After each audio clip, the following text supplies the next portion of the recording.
മലയാള കവിതയ്ക്ക് വേറിട്ട താളവും ശബ്ദവും നൽകി ദേശഭാഷാ അതിർത്തികൾ കടന്ന് ശ്രദ്ധേയനായ കവി എം.പി. അപ്പൻ ഓർമ്മയായിട്ട് 22 കൊല്ലം കഴിഞ്ഞിരിക്കുന്നു. മലയാള കവിതാ സാഹിത്യത്തിലെ ശ്രദ്ധേയ സാന്നിധ്യമായ അദ്ദേഹത്തിന്റെ അനുസ്മരണവും പുസ്തക പ്രകാശനവും ഇന്ത്യൻ സൊസൈറ്റി ഓഫ് ഓതേഴ്സിന്റെ ആഭിമുഖ്യത്തിൽ ഇടപ്പള്ളി ചങ്ങമ്പുഴ സാംസ്കാരിക വേദിയിൽ സംഘടിപ്പിച്ചു. എം.പി. അപ്പന്റെ മകൻ എം.പി. അയ്യപ്പൻ എഴുതിയ അയ്യപ്പന്റെ ശനിവാര കുറിപ്പുകൾ 2ാം ഭാഗം കൂടാതെ ശിവകുമാർ ത്രിലോചനം രചിച്ച പറവ ആർട്സ് ക്ലബ്ബുമാണ് പ്രകാശനം ചെയ്തത്. ഉദ്യാനസൂനം, വെള്ളി നക്ഷത്രം, സുവർണോദയം തുടങ്ങി 40ഓളം കവിതാ സമാഹാരങ്ങൾ മലയാള ഭാഷയ്ക്ക് സമ്മാനിച്ച് 20ാം നൂറ്റാണ്ടിന്റെ ശ്രദ്ധേയ സാന്നിധ്യമായിരുന്നു എം.പി. അപ്പൻ.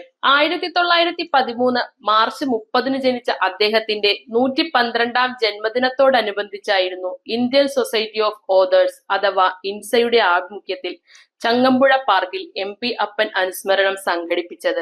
ഈ സന്ദർഭത്തിൽ തന്നെയാണ് എം.പി. അപ്പന്റെ മകൻ എം.പി. അയ്യപ്പൻ രചിച്ച അയ്യപ്പന്റെ ശനിവാര കുറിപ്പുകളുടെ 2ാം ഭാഗം കൂടാതെ ശിവകുമാർ ത്രിലോചനം രചിച്ച പറവ ആർട്സ് ക്ലബ് എന്ന പുസ്തകവും മുൻ സുപ്രീം കോടതി ജഡ്ജി ജസ്റ്റിസ് സിറിയക് ജോസഫ് പ്രകാശനം ചെയ്തത്. ഇൻസയുടെ മുൻ secretary doctor T P. Sankarankutty Nair ഏറ്റുവാങ്ങിയ പുസ്തകം മുൻ രക്ഷാധികാരി ജസ്റ്റിസ് കെ സുകുമാരൻ പരിചയപ്പെടുത്തി.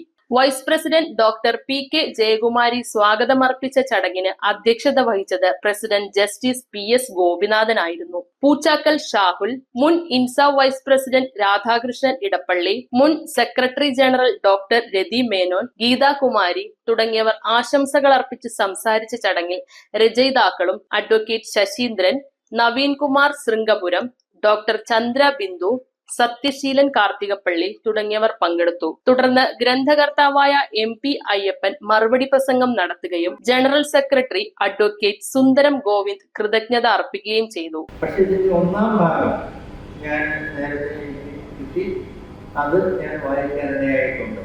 അതുകൊണ്ട് 1ാം ഭാഗത്തിന്റെ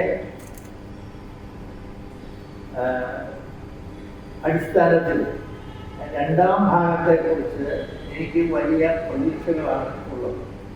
കാരണം വളരെ ലളിതമായ ഭാഷയിൽ ആത്മാർത്ഥതയോടുകൂടി അതേസമയം അനുവാചകർക്ക് അരോചകമാകാതെ എഴുതിയ അനുഭവ കുറിപ്പുകളാണ് ഈ ശനിവാര കുറിപ്പുകളുള്ളത്. എം.പി. അപ്പൻ എന്ന ലോകമഹാകവിയെ പരിചയപ്പെടുത്തി കൊടുക്കുക എന്നുള്ളതാണ്. അദ്ദേഹത്തിന്റെ ജീവിതവും കവിതകളും അവലോകനം ചെയ്യുന്നതിന് എനിക്ക് ഒരു പ്രാർത്ഥന, പക്ഷേ അവ ആരാധിക്കുന്നതിന് എനിക്ക് കഴിഞ്ഞത് മഹാഭാഗ്യമായി ഞാൻ കരുതുന്നു. എന്റെ അംഗീകാരമല്ല, മലയാള സാഹിത്യത്തിന്റെ അധികാരന്മാരായ ആളുകളുടെ അംഗീകാരമാണ് അതിന്റെ നിർണായക ഘടകമെങ്കിൽ എം.പി. അപ്പന് കിട്ടിയിടത്തോളം അംഗീകാരം വേറെ ഒരാൾക്കും കിട്ടിയിട്ടില്ല എന്ന് ചൂണ്ടിക്കാണിക്കാൻ ഞാൻ ആഗ്രഹിക്കുന്നു. News bureau, Aluva.